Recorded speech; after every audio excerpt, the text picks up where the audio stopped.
St. Patty's Day is just a couple days away, and we need to get our menu locked in.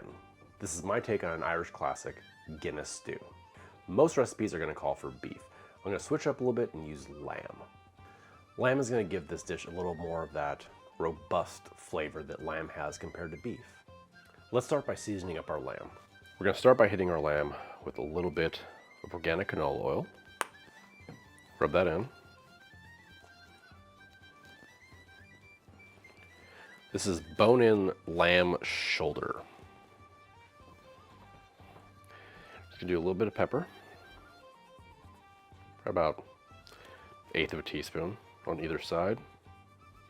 Salt, I'm using sea salt, a little heavier. About 1/4 teaspoon on each side. Now that our lamb is nice and seasoned, let's get into our pot. For this recipe, I'm going to be doing everything in my Instant Pot.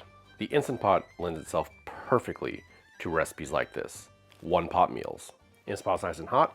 I'm going to add about 2 tablespoons of canola oil.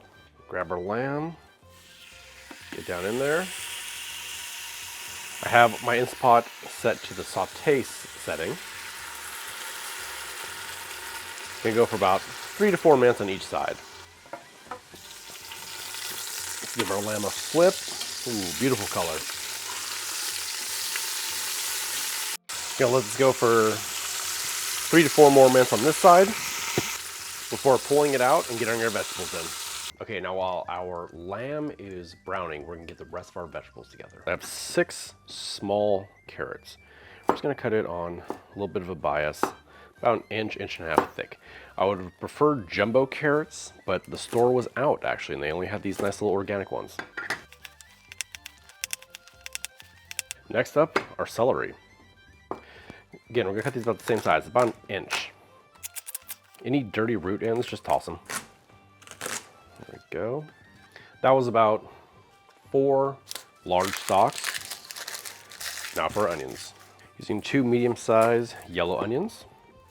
Since these are a little smaller, they're like medium size, we're gonna cut them once across like that. Then 1, 2, that's it. Next are potatoes. These are baby Yukon Golds. Also, sometimes they're known as new potatoes in the market.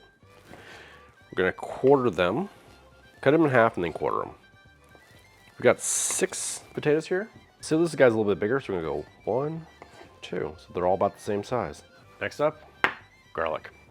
I'm just gonna quarter these all, so we have nice big chunks of garlic throughout our stew.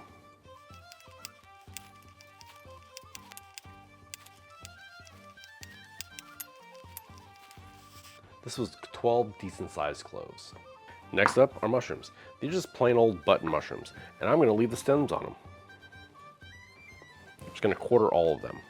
These will add a little bit of earthiness to our stew, absorb some liquid, become just beautiful little morsels of pure flavor. All right, our lamb is browned nicely. Pull that out. Now that all of our mise en place is ready, we're gonna toss our mirepoix in our flour. It's 2 tablespoons of flour, a little bit of oil. We're gonna coat all of our vegetables in that, so when we saute it, we're gonna be starting a roux while we're cooking our vegetables. So we're gonna add about 2 tablespoons of canola oil to our vegetables here. Give it a quick toss. Now for our flour.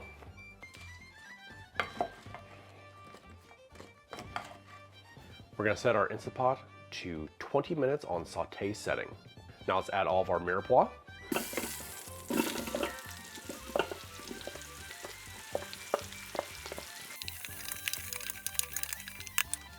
Now that our mirepoix has been cooking for a while, about 5 minutes, starting to caramelize, we're gonna add in our potatoes. I'm gonna take about 1 cup of water.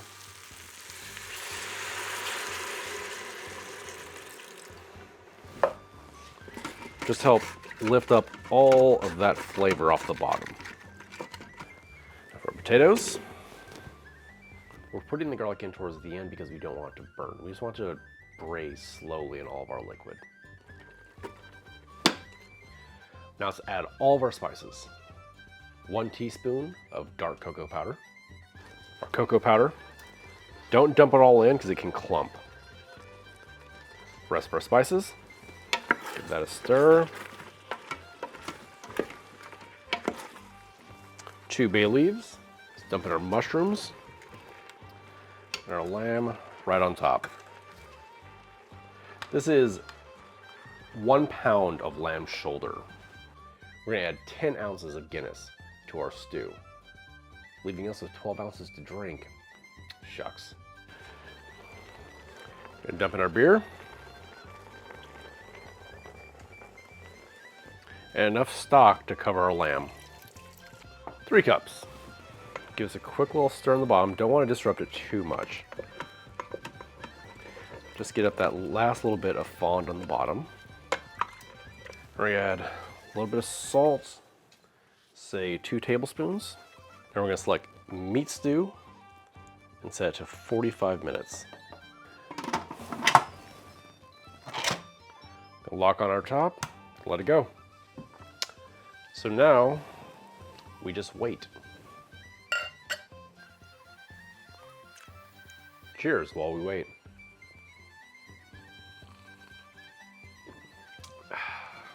So while our stew is cooking, you can click right up here for some cocktail ideas, all Irish inspired. And now we release all the pressure from our Instapot. You always want to be careful when releasing pressure from a pressure cooker or your Instapot because the steam will burn the hell out of you.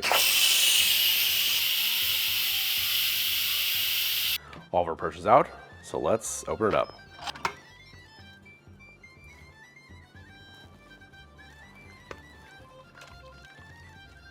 It's beautiful. Now we're going to reduce our liquid by about 1/3 before we serve it. So while our stew thickens up, we're going to make our garnish. We're going to go 1/4 cup of sour cream, 1.5 tablespoons black pepper, and 2 tablespoons Beaver extra hot horseradish. About a tablespoon or a 1/2 ounce, some red wine vinegar, and stir it up. Our stew's been reducing for about 15 minutes. You don't have to reduce it all. I just wanted to get the jus a lot thicker in there. Or you can reduce it even more. Let's give it a try. It is boiling hot.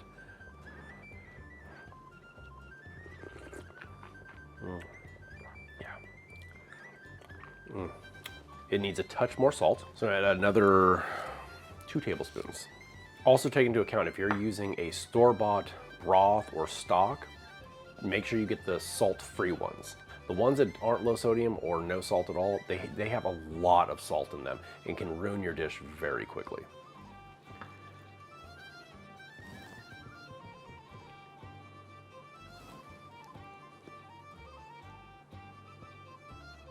Take our horseradish cream right there and just soak it up. Some fresh rye bread. Now for the taste test, all of it together.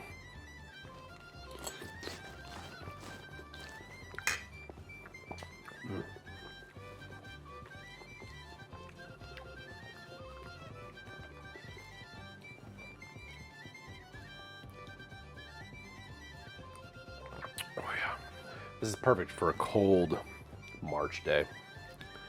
I mean, I'm from California. 50 is cold.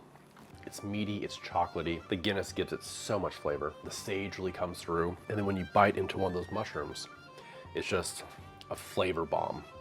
If you made it this far, thank you for watching. If you want some cocktail ideas, again, here's a full list of Irish-inspired cocktails for St. Patrick's Day. And obviously, drink responsibly, and don't drive on St. Patrick's Day. It's a horrible idea. Uber. Until next time, I'm Ron the Cook.